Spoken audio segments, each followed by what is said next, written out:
Any questions that you want to bring up before we dive in? Thoughts, even just like ahas, little like things that are clicking into your brain that you want to share? Hang on. I do. Okay. Trying to unmute before you get into it. A bit of an aha when you said sometimes a pitta or a vata might need to eat in those later times after closing your stint. And I noticed that the other night I had golden milk, so turmeric and milk, and I found I slept better. Yeah. So thank you. Just for me going, oh, I did it and I didn't even realize what I was doing. Yeah. So that was really interesting. Yeah. I think a lot of these things we do and we don't even consciously know that what we're doing is actually what our body is asking for. And this is why we can't have rules, Yeah. right? This is why, like, I always get, I'm always trying to teach this idea that these aren't rules. Like these habits that we go into tomorrow when we start teaching the habits of Ayurveda, they're not rules. These are not things that it's like, okay, it's a rule that I have to get up at dawn, exactly dawn, whatever dawn is every time, or it's a rule that I have to get up at 6 a.m. They are tools. These are tools. And then really what you do is you're like, do I need golden milk before I go to bed tonight? Maybe. For some of us, it's like, should I drink this big glass of smooth move tea before I go to bed tonight so that tomorrow maybe I'll get to have a smooth move? Yes. Right? So there's that sort of thing too. Like, what do I need to support myself? And really practicing yoga and Ayurveda is creating a lifestyle, a life practice of asking yourself, what do I need? Do I need to eat or do I need to actually not eat? Do I need to create a gap so that my body has time to deal with everything I've already thrown in it? Or is it hungry? Like, is actual hunger happening to me right now? Yeah. I think too, I'll just add one thing, like awakening to the things that we overdo, and that kind of takes us back to the Enneagram a little bit. It's like we can be asleep to a lot of things. And yes, I think as we are in these bodies longer, we get to understand them better and what works and what doesn't work. And I think it was Tara Sue that said in the chat earlier this morning, she spent several decades in one sort of way of being. And I think that can happen to us, right? It's like whether we have children or what happens to support security, whatever, like we can get into these ruts. And what I really love about this material is like, how can I really learn to get myself out of that style of thinking that has actually run me into the guardrails quite a bit, right? Because we'll want to do the thing that we kind of are already, like that like increases like. A Vata person is going to maybe not have much of an appetite and I'm just going to go off this way. No. You need to go the other way, come down and ground and sit and have a bowl of soup. Yeah. So it's fascinating. I think that yes, as logical as all of this is, it's also a bit of a counterintuitive move for all of us to go, wait, stop, inquire, where's the change and how do I get there? I know that's been really hard for me. It's taken me a long time. I've been listening to these talks of Jill's for a long, long time. And I would say only last summer did I just go, wait a second, I need to eat more. Well, I think that's the biggest piece of it, is that no one's ever told us that our body has wisdom. We talk about intuition, but we talk about it in sort of like an airy fairy way. We talk about it in a, I don't know, like somehow intuition can help us make a decision. And that's what we should be doing is, yes, that intuition, if we can create a clear connection to it, it can help us make every decision. But in order to do that, sometimes you're pushing through a pattern that you've spent a lot of years ingraining. And if you've got, sorry, Jill. No, you go ahead.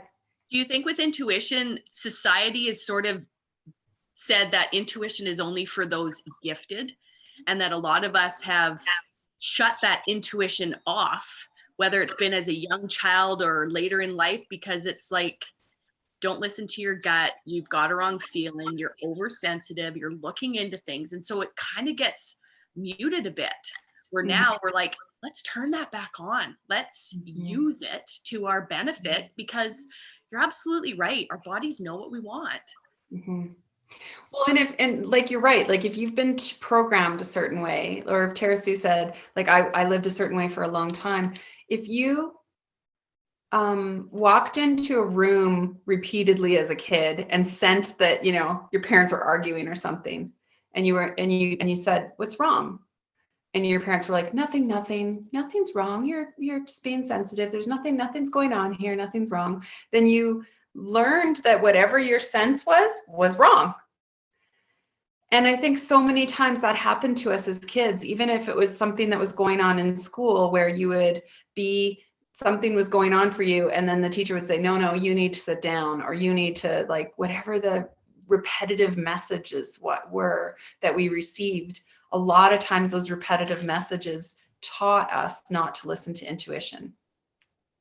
I think as children, it was a stronger voice. And now as an adult, it's more of a small, quiet voice.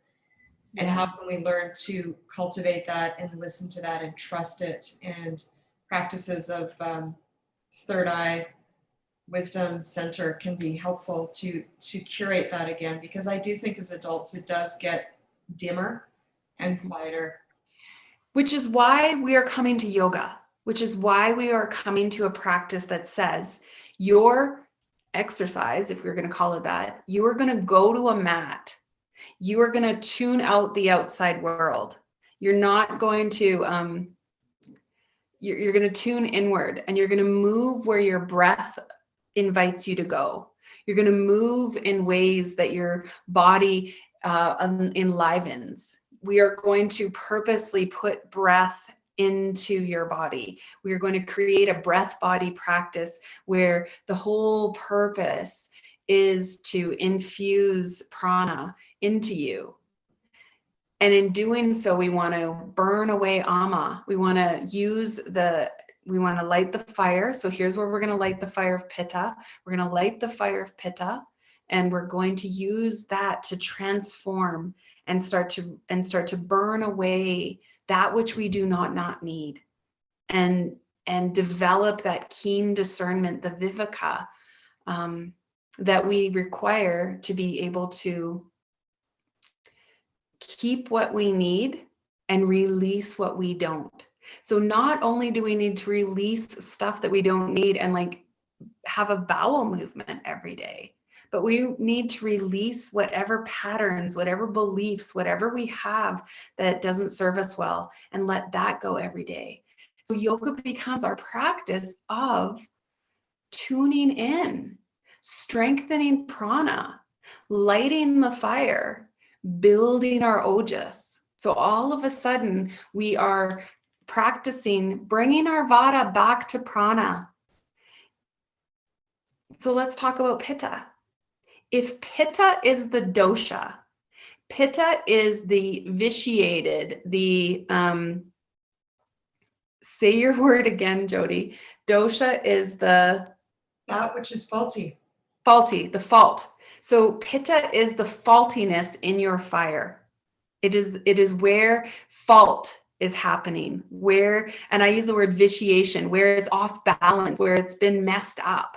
That the Pitta is the vitiation of the pure form of tejas.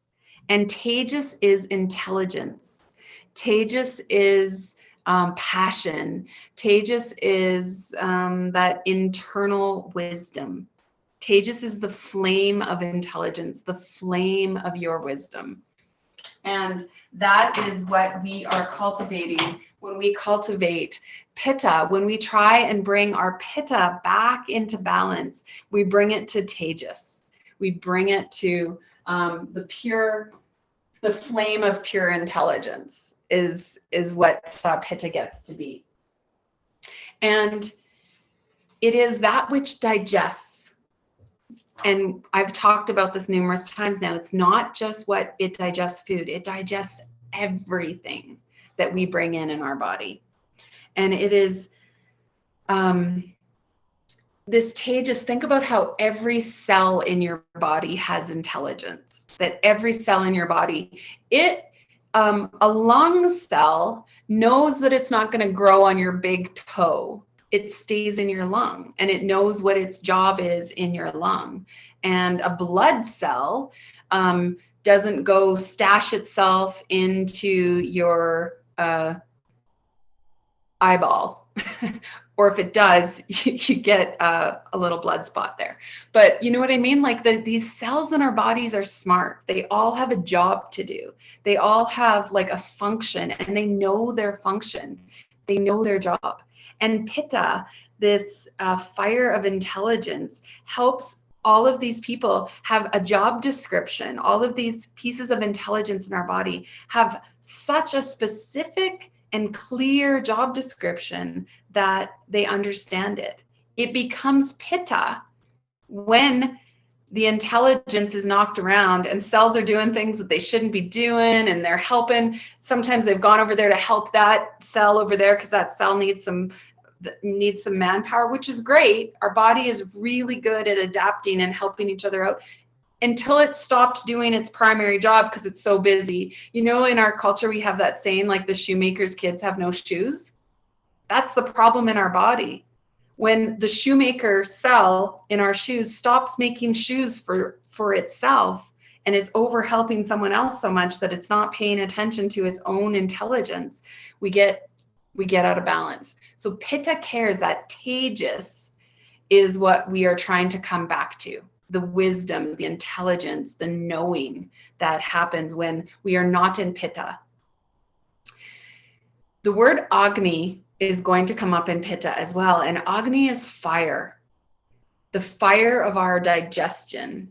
Pitta has 40 different ways, at least, that the fire operates in your body, because we have all these different modalities of the way that this digestion happens in your body, because it happens in every layer of your tissue and in every sort of system of your body. There's a way that the tejas is necessary, where the Agni, the fire of digestion, is necessary. When we want to bring things from Pitta back to tejas, back to their pure essence, this is where the oil comes in again. We can do that with oil. We can do that by making sure that the skin is hydrated. It's almost like making sure, you know, when you light a fire, that the ventilation that you have to the outside world is set properly, so that you don't have not enough breathing room for your fire to grow, but you don't have too much that the logs burned up really fast and it goes away. So you've kind of got to set that setting properly. And that's what your skin does. So well hydrated skin has the capacity to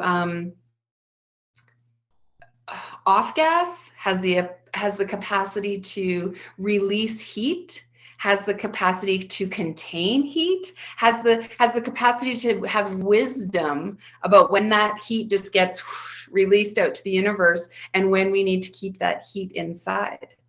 So our skin becomes a really important thing for Pitta, because it is how our body is regulating our temperature. And this is where oleation comes in. This is where we can help Pitta become tejas, and where the dry and the rough and the offsetting that by abhyanga and oil becomes so important. Because if your skin can be hydrated and lubricated enough, it keeps its tejas, it keeps its wisdom and its ability to gas out when it needs to, contain heat when it needs to.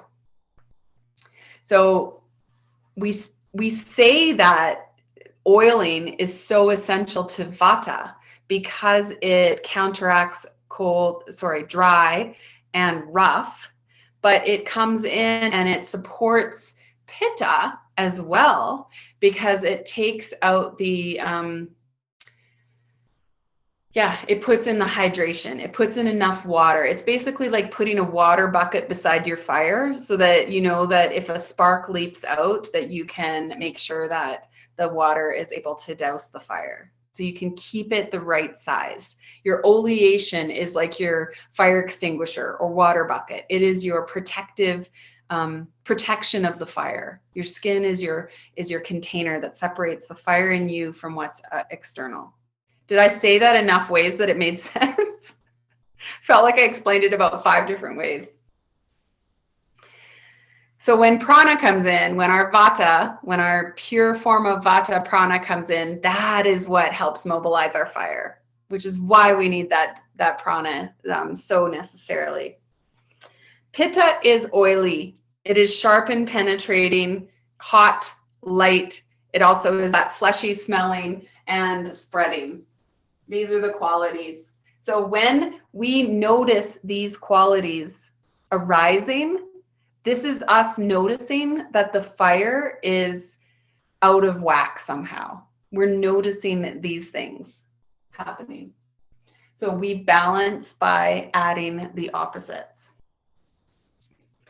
There's only one of these elements that is only pitta. Everything else, light, clear is, and flowing also is, light and clear is also vata.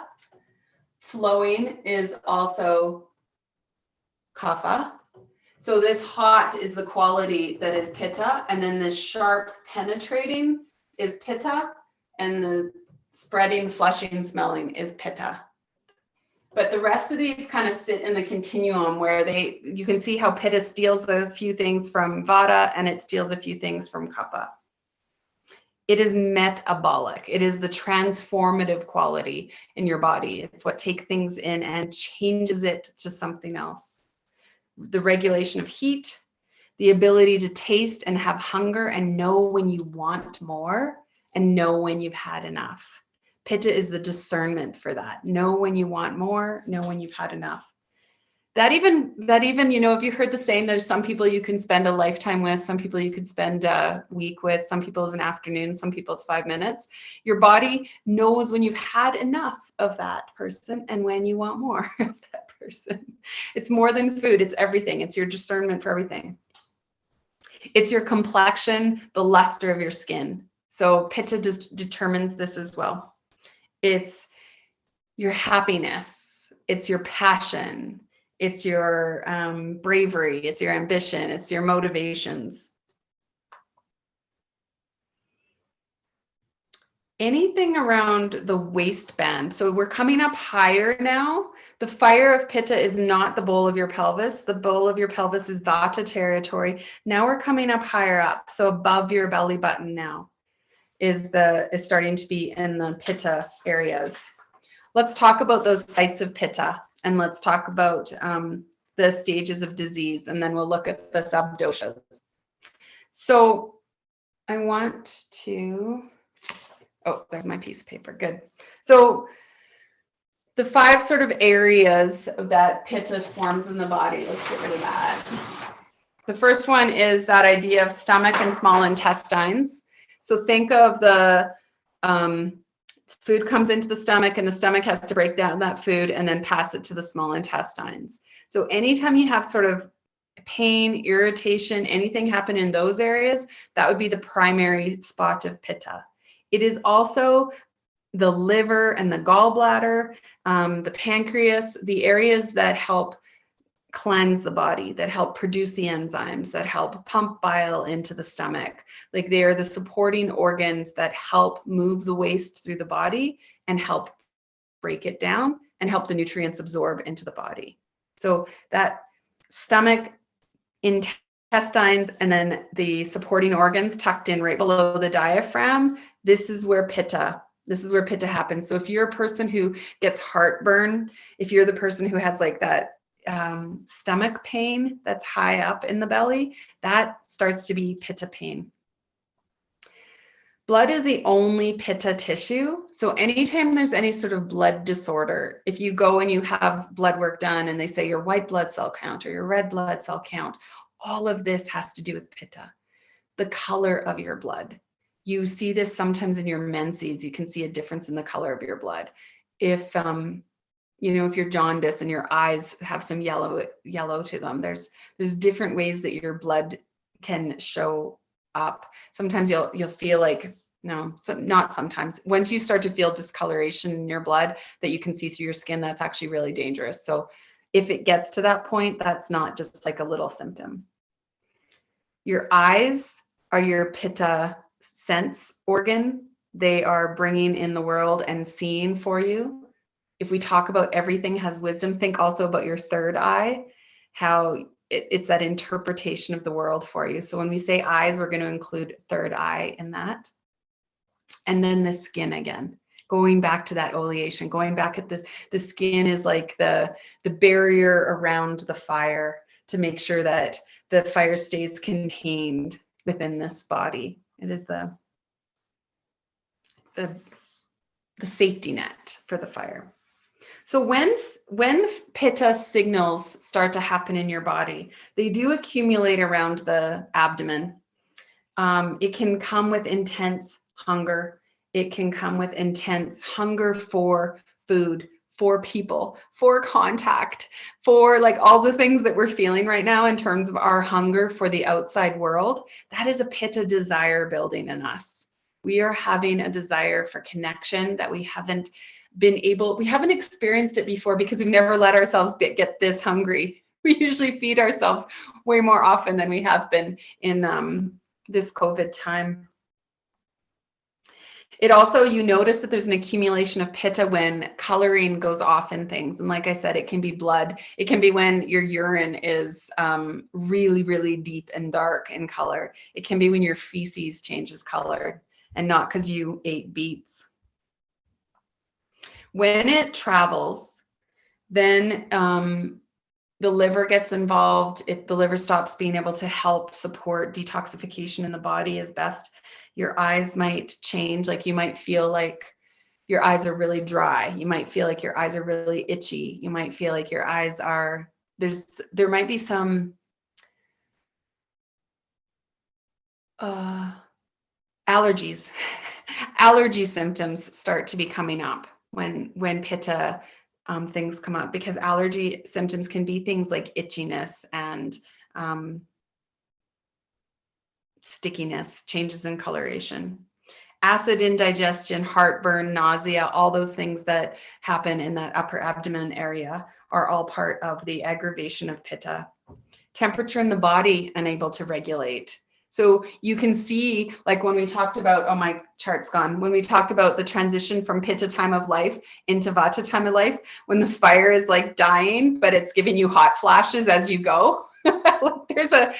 There's a regulation problem happening in your body if it's giving you those hot flashes as it's going into, as the fire is dying out in your transition from Pitta time of life to Vata time of life. The change in temperature in body can look like sweating. It can also look like being really cold and clammy if the fire's out. And there's a lot of all the skin conditions kind of fall into the area. It can look at like really red complexion. It can be boils. It can be pimples. It can be rashes, that kind of stuff. Anytime you're exhausted, anytime your fire burns out, so it's almost like you've burnt the candles in both ends, you've actually burnt out. You're in bed and you're not necessarily sick, but you're literally burnt out. There's no fire left. Pitta condition. Pungent, sour taste in the mouth. Have you ever been in one of those things where you've had pungent, sour tastes? Vata carries the Pitta through the channels. So then Pitta starts to spread other places. It can spread to your lymph. It can spread, heartburn, hot flashes, burning eyes, heaving heart, rashes, perspiration, lots of perspiration, armpits, legs, everywhere. Yeah. Jill, there's a quick question in the chat about, are those hot flashes the human body equivalency to a hot air balloon trying to stay aloft? In other words, as the energy and fire starts to slow down or burn out, a flare-up comes to help help keep things going. Oh gosh. Possibly, because it's a stage of life. That's a really good analogy to consider, isn't it? Yeah. That idea that you've just got to turn on the heat a little bit to keep you going, because there's a transition that's happening there. And it could be because your body's like, you are still acting. You're still living like, I need the Pitta, I need the fire, I need the fire. And you need to switch some practices in your life so that you're curating the fire, so that your body doesn't have to curate the fire. That could be a piece of it. Because in the end, you're not going to, when you go into menopause, it's not meaning that you're going to die. So the hot air balloon's still going to stay afloat. It just needs a different source of heat. The heat isn't going to be coming as naturally as it was. So I have to consider that metaphor.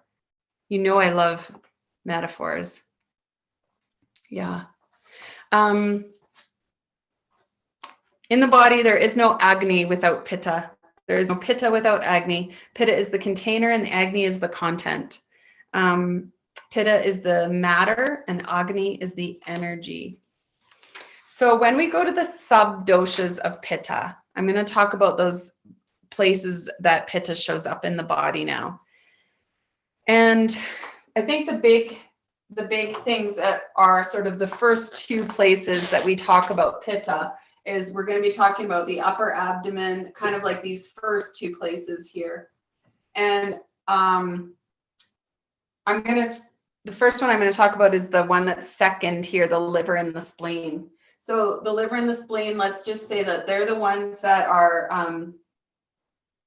they're cleaning, they're adding enzymes. They're really helping ensure that your body is capable of they're giving you extra puzzle pieces to help you break down what's necessary in your body. And then that stomach intestines, the Panchaka Pitta, that's the one where it's creating the hunger. So these sort of collection of organs here are the ones that are working in cohort together to help you digest, to help you break down, to help you assimilate that which you bring into your nourishment, separate it from waste. It's the creation, that the fire here and the stomach part is what makes you hungry. And then once you've fed yourself, the liver, the spleen, the pancreas start to come in and go, okay, let's get to work here. We're going to add this ingredient and we're going to add this ingredient. We're going to help break this stuff down. Let's sort it out. What do we need? What's good? What's bad? And it starts to work that way. So the Panchaka Pitta, when it's imbalanced, hyperacidity, gastritis, ulcers, indigestion, sugar craving, when it's balanced, you feel a glow, you feel a natural light, and there's natural fire in you. The next one, these kind of go together.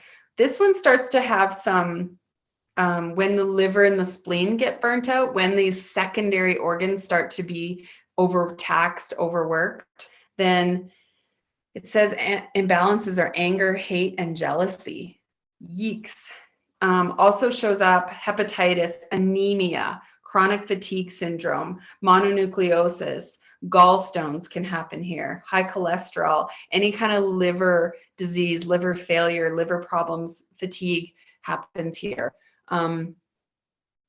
These pieces of your body work incredibly hard. And if all you do all day long is eat, and you're not eating because you're hungry, all you do all day long is take in, we're asking this fire to deal with a lot, which is why we talk about certain meals a day on, like if your liver, spleen, pancreas knew, oh, it's okay at 6 o'clock, we're good now, we're off until tomorrow morning, and this person's going to eat either 12 to 16 hours again, and I'm going to be okay. I have lots of time to recover, to rebuild, to restock my enzymes, to restock the bile I need. I'm fine.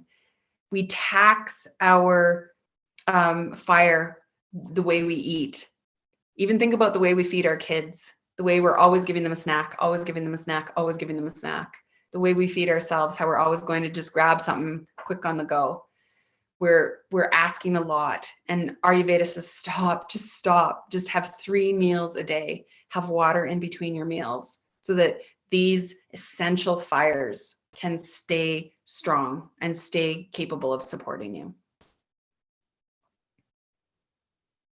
This is where I love where things go. So when we go to the Sadhaka Pitta, we start to go to the heart mind. So it's both the heart and the mind. It's the idea that they're tied together. And it is our digestion of our ideas and our thoughts. It's where our compassion comes from. It's where our love exists. And it is where our desire and our determination, our purpose. This is where our dharma lives in our heart mind. It's interesting to think that there is a fire here. It's interesting to think that this Agni, this Pitta, can go out of balance in our heart mind. So when the Pitta goes out of balance in our heart mind, we lose connection to that determination, that purpose. We lose connection to our own meaning, our own worth, our own value. So when the head thinks it's in charge of the heart, and we often live like that, we can get headaches, we can have lack of clarity, low self-esteem, not knowing, not appreciating, and we can't process sensory input as well. We start to eat things that our body doesn't want to eat, listen to things that our body doesn't want to hear. We're just junk, junk in, junk out. Happens. Garbage in, garbage out starts to happen to us in that state. So we balance that by allowing the mind to serve the heart. We balance this by coming to our mat, coming to our practice, asking our mind to quiet to the wisdom of the heart. We balance it by noticing we have that little ego guy, the devil on one shoulder and the angel on one shoulder, and we try very hard to satiate the devil, calm him down a little bit so he stops yelling at us, and listen to that angel in the other corner a little bit more. We need to move away from hot, sharp, and hard gunas. So again, watch how when we start to pacify vata, hard, the hardness of vata, then we come in and we start to pacify the heat and the sharpness of pitta. Then that's how we can come back into the heart mind. You come back into the qualities of kapha, the qualities of ojas, of softness, of compassion, of love, of that sticky, cloudy feeling. We bring ourselves back towards that.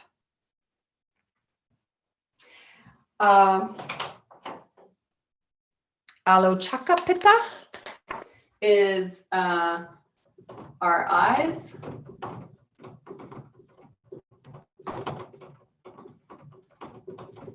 All 3 of them.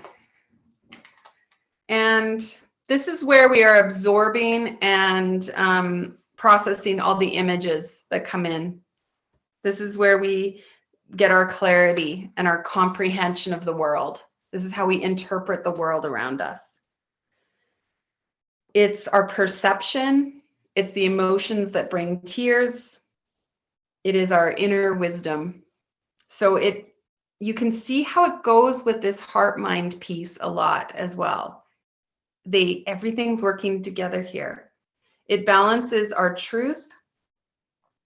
And there's a quote that says, we can only have a clear relationship with truth if our Sadhaka Pitta is healthy, which is our heart-mind Pitta before that.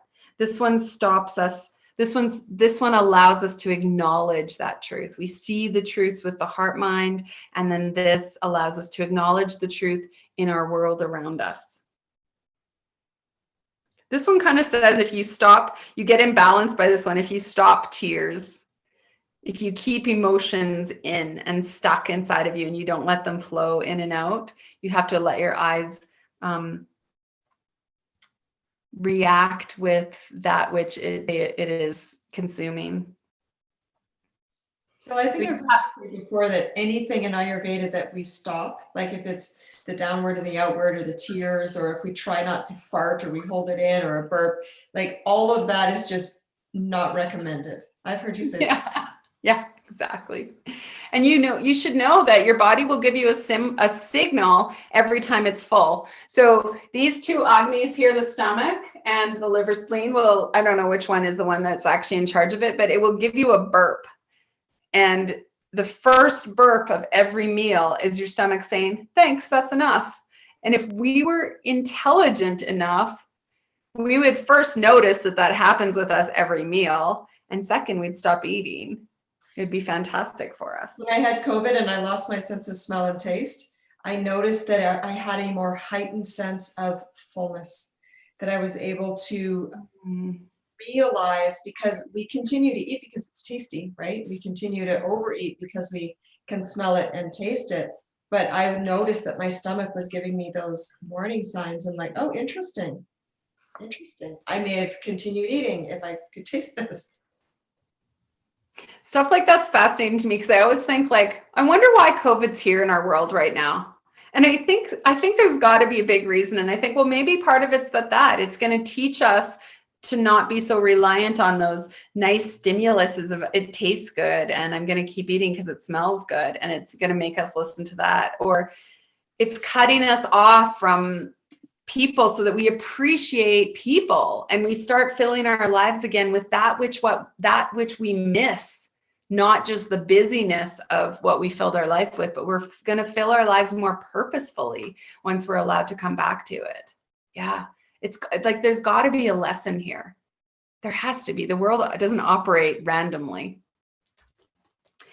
The very last one is our skin. So I go back to it again. It's the color and the luster of your skin. It is the blood flow, the ability for your body to regulate your temperature, and to digest everything that it takes in. So this is where Ayurveda gets very, very prescriptive about what you put on your skin. And it basically says all the things that are natural makeup and hair and beauty regime people have been telling us, like, get rid of all the stuff that you're putting on your skin that is toxic, because it's all an impediment to this heart mind, this intuition. It's all stopping that. So this skin piece is, again, that nice big wrapper. So if I had the big wrapper before in Vata, here it is again. The Vata was sort of serving the prana from the inside, and then this skin is our barrier. So if we are all energy, if we are one with the universe, then this skin is what sort of is the layer separating us from the universe, that is being able to say, no, this is you, this is who you are. Your skin is the layer that separates you from that which is everything. It helps give you definition. Imbalances, when we put stuff on our skin that it can't digest, but it also shows up in any skin condition: redness, rashes, acne, boils, eczema, tingling, itchiness, all that kind of stuff. Even a good bruise, even a good hematoma in the skin, that's a combination of the blood, it's the combination of the skin. Even that is a showcase. And we know what a bruise is, right? We know there was an injury there, and the bruise is a result of that injury. It's blood coming in to help serve that area of the body. If we could see all of our symptoms the same way we see that bruise is a sign of healing, if we could see all these symptoms as something that's being like, hey, could you pay a little bit of attention to me? It'd be super sweet for our bodies. So those are the 5 Pitta subdoshas. Does that make sense? And again, I want you to take that grain of salt-ish. all you're absorbing is the bigger message of Pitta. What I find so amazing about Pitta is that it's about digestion, and yet Vata, movement, is the one that had all the digestive pieces happening to it. And this one, Pitta, is more happening up here, is more happening in the upper digestive system, in the heart, in the mind, in the third eye. So when you're having those symptoms happening more here, upper digestive for sure, that's when you're thinking, okay, something Pitta is imbalanced here. Below the belly button symptoms, something Vata is happening here. Okay. The Prakriti, the Vikriti, and the causes: medium build, athletic, average proportioned, fair, freckles, moles perhaps, grays early, can get very bald very easily, sees well, good vision most of the time, strong, efficient digestion, can burn in the sun, sensitive to light. Their skin can be a little bit more reactive. The psychological effects is Pitta can learn really well, be enthusiastic learner, determined, responsible, motivated, everything you think about someone who's like a workaholic has usually got a good deal of Pitta in them. Cheerful, confident, sharp mind, strong focus. They're very precise. There's an order and organization to them. Pittas are very prioritized in our culture. You can see how they run downtown Calgary, all those bald men with their distended abdomens. They're also communicators, they're leaders, they're public speakers, they're ambitious, they love checklists, they're brave, there's a keen sense of justice, passionate, intense. So you can see some Enneagram numbers coming out when you've got high Pitta. You can also see some people, if you're someone who wants to add more Pitta, you can see that might be a growth area on your Enneagram chart. If you have enough Pitta, then you might see that that's your number on the Enneagram.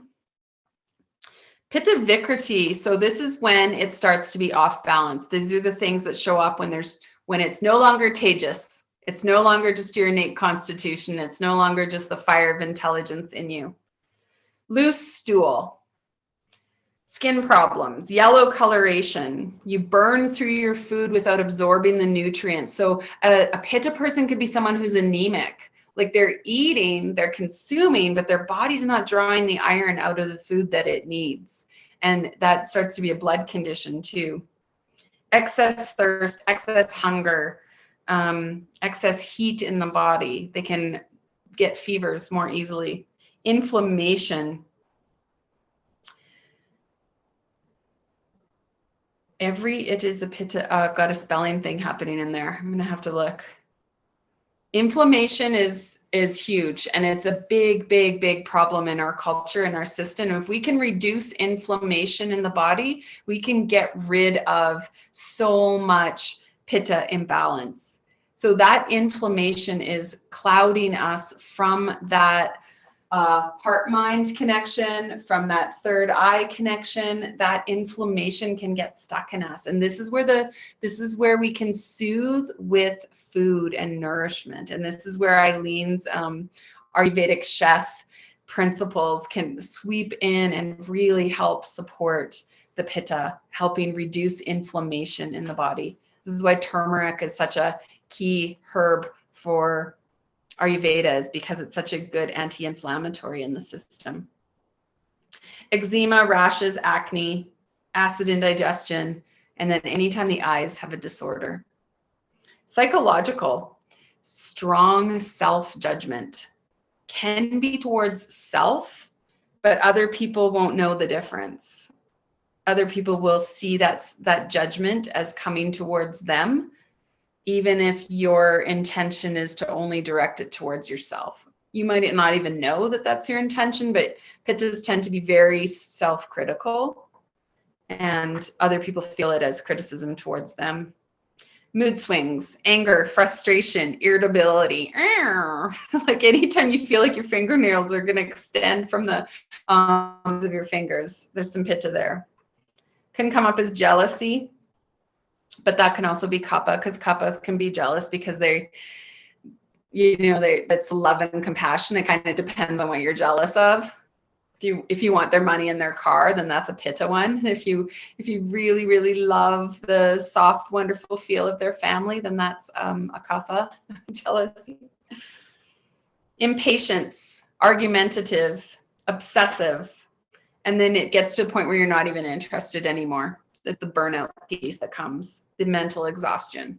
So those are the kind of symptoms that show up in you. So rather than the mental symptoms being fear, loneliness, anxiety, spaciness, those are the pitta ones. This one is more anger based. So go back to the Enneagram too and start to notice some of the things that are happening there. Causes of pitta vikriti, alcohol and drugs are big ones. Like the super nice person that when they're drinking is just like an absolute ass. That's the person who has pitta, too much pitta. Spicy, sour, salty tastes, getting too much red meat. So those really things that are really heavy to digest, sometimes can cause too much pitta. Getting worked up, working out at noon, overworking, being too hot, getting hyper competitive, bottling up your emotions again, even if it's the anger one. And even steam showers, steam saunas, like that overheating is not good for pitta. You guys ready for the ways to imbalance, or any questions you want to bring up?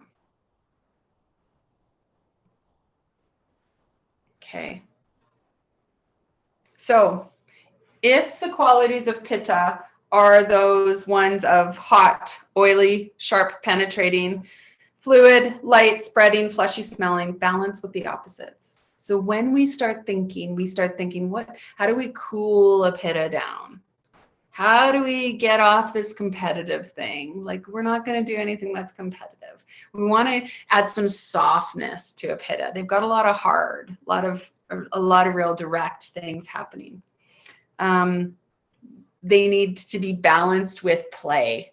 A pitta probably needs to add more play into their lives.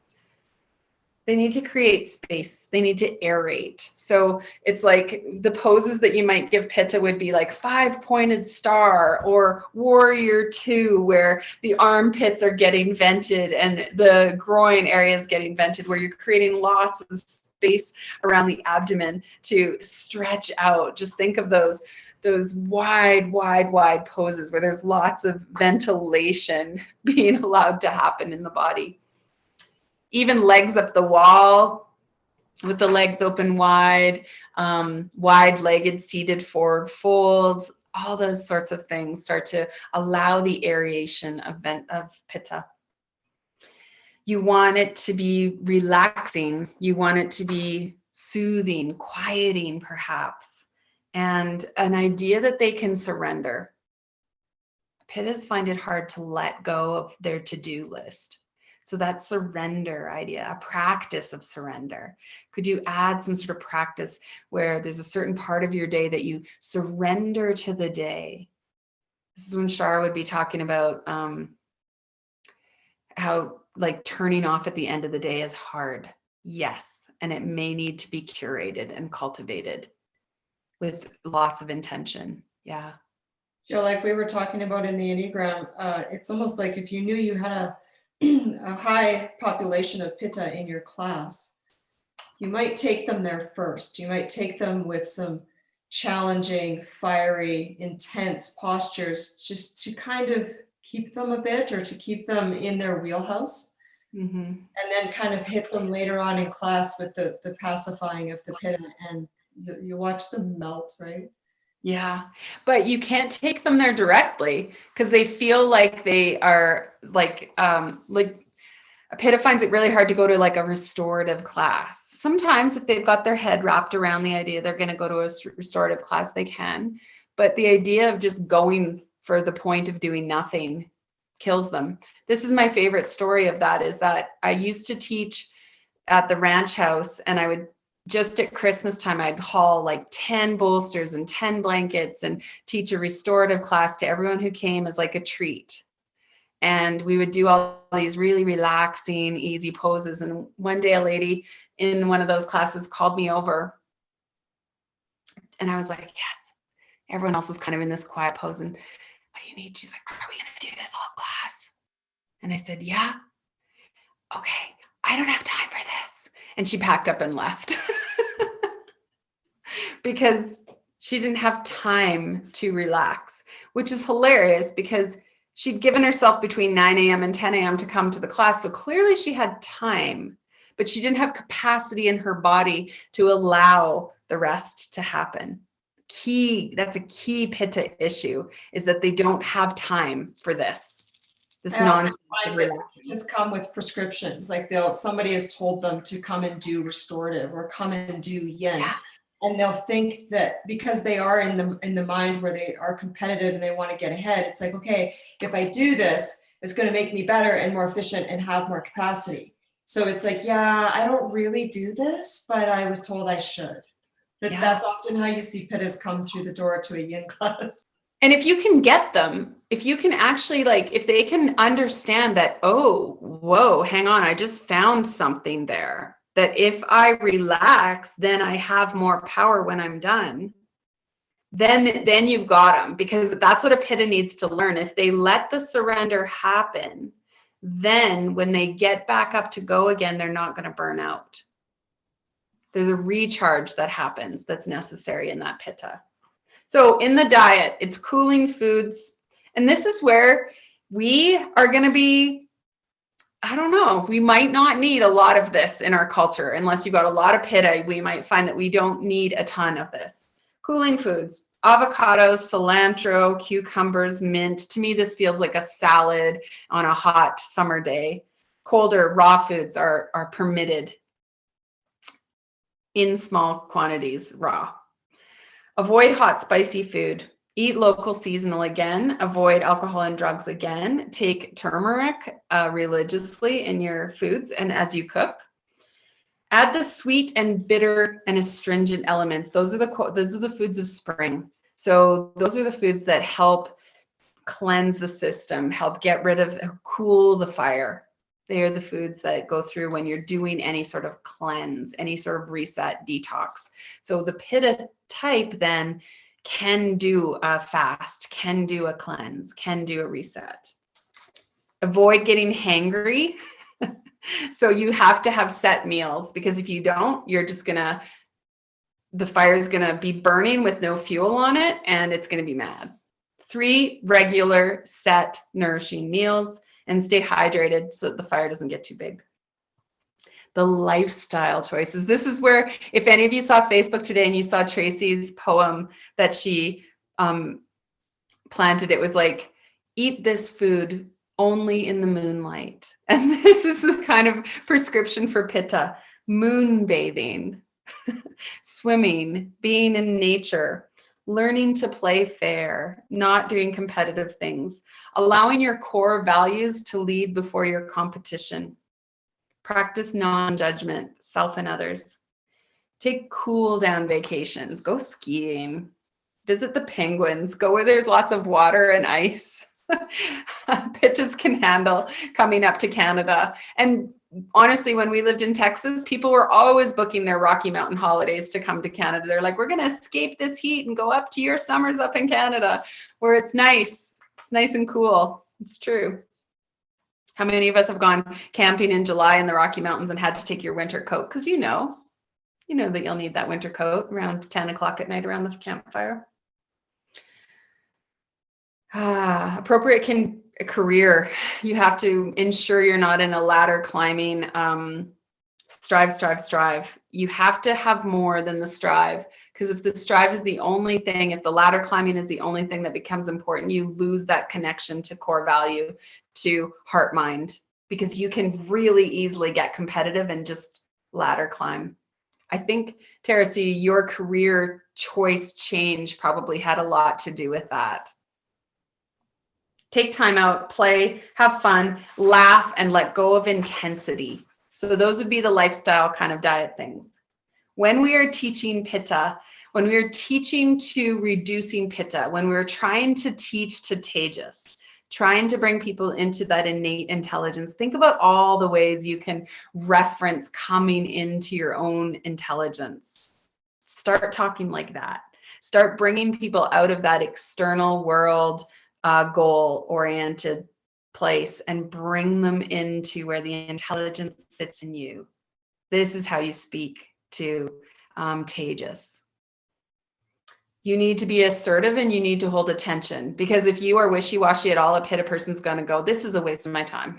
A Pitta person, if they think they know better than you, is also going to not listen to you. So you have to be assertive. You have to hold their attention. You have to offer the work. Like Jody said, make them work. Challenge that work. Let Pittas get the satisfaction of achieving, and then soften and relax them. You want cool, you really want to be non-competitive, and you want to relax for sure at the end. You might offer a longer Shavasana.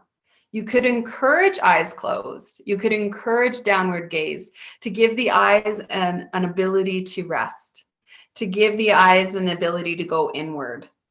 You could direct, they call it in yoga, they call it dristi, your gaze. So Pitta, cultivating Pitta is allowing them, you can direct their gaze. Really easy way to start to soften them is telling them where to look, telling them where their eyes can be.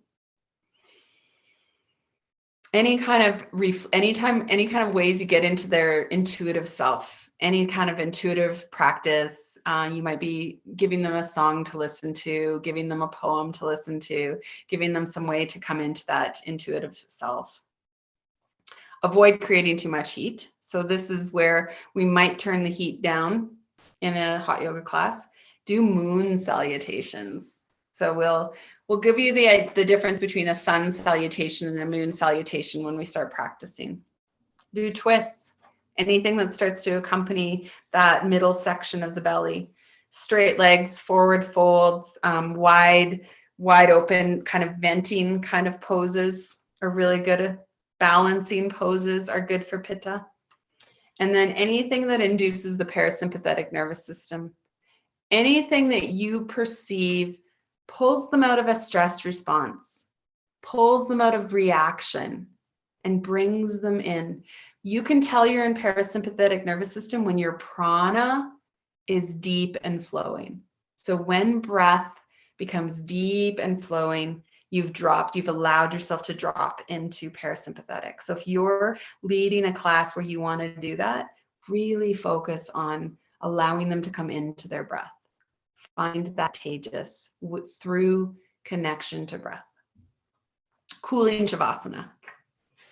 Now the pranayama for Pitta is that if in Vata we were concentrating on the inhale, the Pitta is the exhale. The Pitta is release the heat. You might ask them to exhale out of their mouth. You might ask them to extend the exhale. You might ask them to concentrate on lengthening that exhale and noticing that the inhale happens on its own. Change the awareness to the exhale, because the Pitta, remember, they're always taking in. They're always consuming. They're always bringing in new information, new ideas, new this, new that. And now you're helping them digest that. You're helping them just change your focus. Move that exhale. So this is where Kelly's question comes in from earlier. How do you do this? You might practice concentrating on the inhale at the beginning of class. Use the exhale as a focus at the end of class, where you start to pacify the Pitta in a different part of the class plan. You could do it that way. Breath coming from the belly for Pitta. And so this is important that you're bringing breath right down low. So that also helps pacify prana, pacify Vata, bring it back to prana. So that deep belly breathing helps both. Note that. Ah breath, anything that's audible. Ah, the bumblebee breath, those sorts of things. The slow, the smooth, the rhythmic, balanced breath. This is where you could do Ujjayi breath. they'll want to do vigorous breath. They'll want to do Kapalbhati. They'll want to do Baxtry, where you're like pulling breath into your body. You're like blowing air on the fire, but don't allow them to engage in that. Meditations, Pittas have sharp focus. They might actually be really good meditators because they're like, I can do this. I can put my mind to anything. They can focus quite easily. So this might be okay. You want images to be cooling, watery, grounding images. You want to be floating on water, looking at the moon kind of images. Any kind of meta meditation that's loving kindness, any kind of loving kindness. Anytime you can get compassion for yourself, compassion for others, thinking about world peace. Yeah, those kind of meditations can be really good for a Pitta. You can give them practices that help cultivate that idea of their oneness with the rest of the world. Like they are not separate in that they have to achieve all by themselves. A Vata, you're going to do the same thing. They are not separate in that they are not alone. They have community. A Pitta needs to know they are not alone in that they don't have to do it by themselves. Pitta should come away from the practice feeling cool, content, and calm, and with a mid-abdomen feeling relaxed. Their mind should be clear and relaxed, their emotions at rest, their tendency to irritation subdued. There's our Pitta. What questions do you have about that?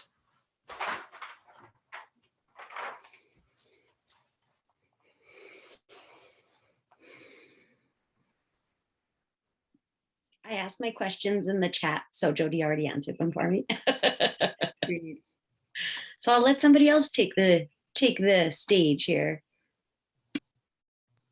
Yeah, so this is what gets so interesting, hey, is that I would say most of us have Vata symptoms.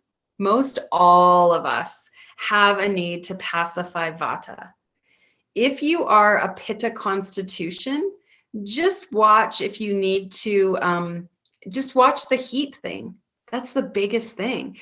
Because so many of the things that pacify Vata, which is what's swirling in our atmosphere, in our air, in our seasons around us, so much that pacifies that also pacifies Pitta. The difference is the heat. So just notice that in yourself. You can use the same kind of grounding, the same bringing into the body, the same ideas of coming to a little bit more stillness, a little bit more stability, I guess, in those practices. Watch your heat. A Pitta might not need to add warmth all the time. A Pitta might need to add some cooling. And it can be as easy as a visualization. You might be visualizing adding cooling breaths to the body instead of adding warm breaths to the body. Does that help, Sue? Okay.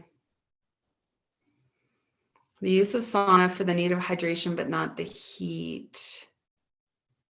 Yeah. Yeah. Can you use a sauna and get the hydration and not get the heat? Then absolutely do it.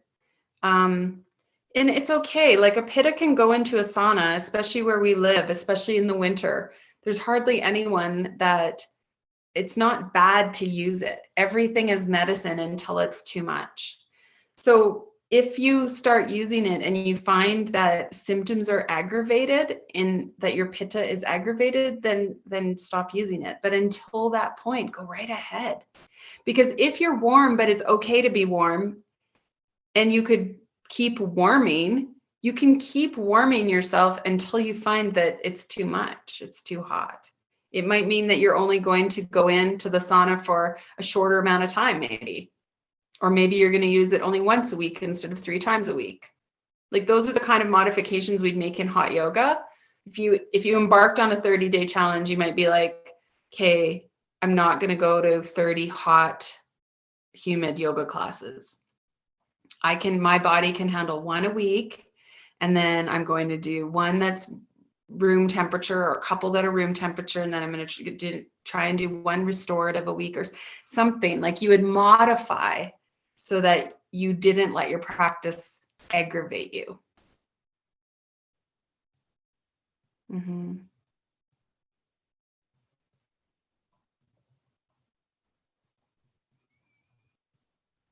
Any other thoughts on Pitta? Kapha will be even easier because you get this now. You get how this works. Final words or thoughts on it, Jody? Nothing that's coming to mind. Other than I love the parts where you're giving the yoga poses and the actual physical, so we can start thinking that way. Like I'm going to teach somebody, 5-point star to and just thinking that way, not just like for that one person, but maybe your intention for the class is that based on the season, like we were talking about earlier.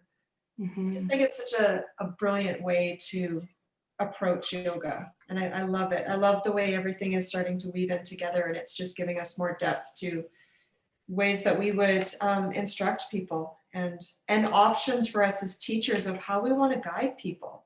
You can just see the possibilities of, you could teach a class on the Pitta dosha without saying the word Pitta dosha.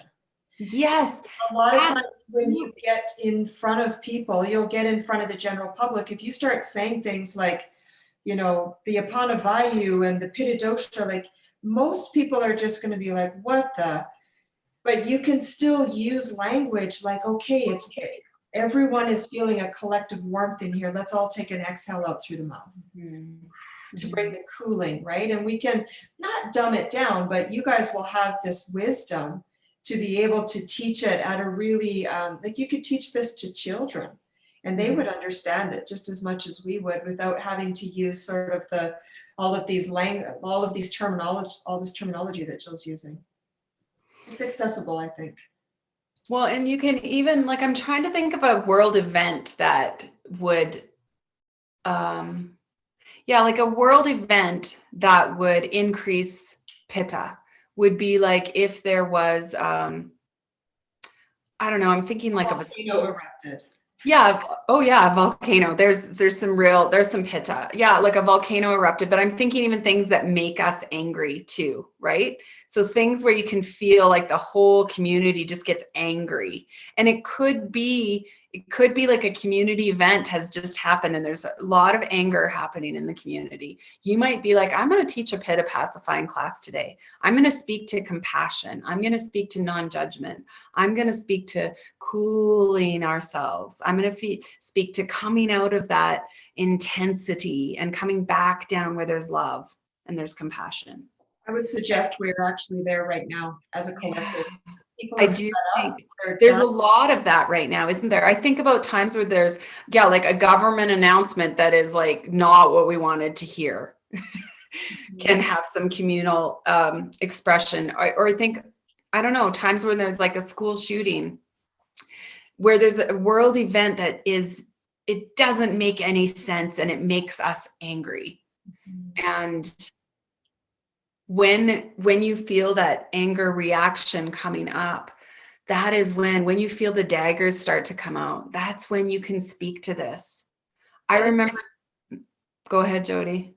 And in that case, I would say teach to the Pitta, let it get out, let them like use their voices, externalize, do postures where they might even jump up in the air and explode, and let people get that out. Yeah. And then bring them into the more pacifying of it later, but let it, because as children, often we're not allowed to feel what we feel. Yeah. Yoga. What is the pose called, Jody? Is it lion face pose where you go like make your eyes really big and you yeah. Like you might throw that into your class plan.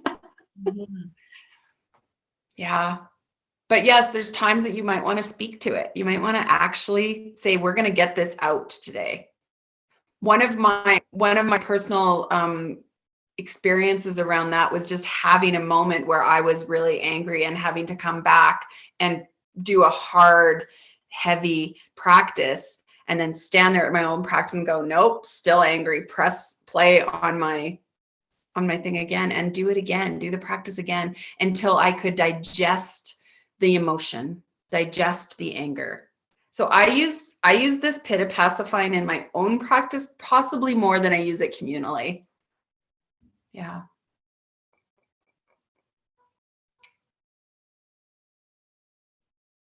Any other thoughts today, you guys, or do you get to be done a little bit early?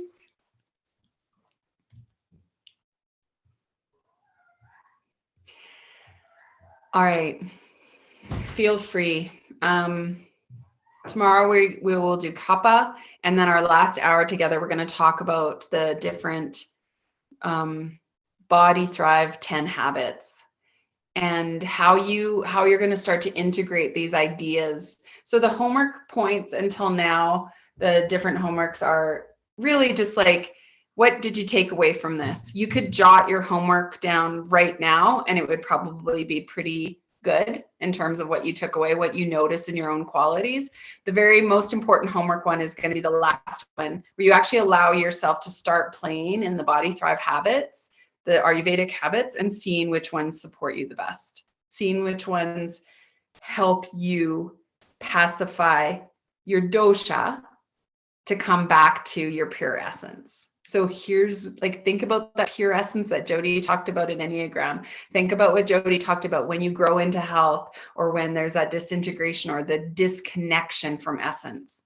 Whenever Vata, Pitta, or Kapha, Dosha show up, whenever dosha shows up, we are disconnecting a little bit from essence.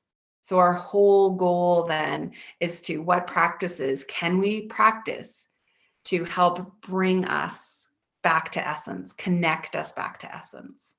It's fascinating because you can see the way Jody taught Enneagram, and now the way Ayurveda is coming together, that our goal is to connect to essence. Our goal in yoga is to unite body, mind, spirit.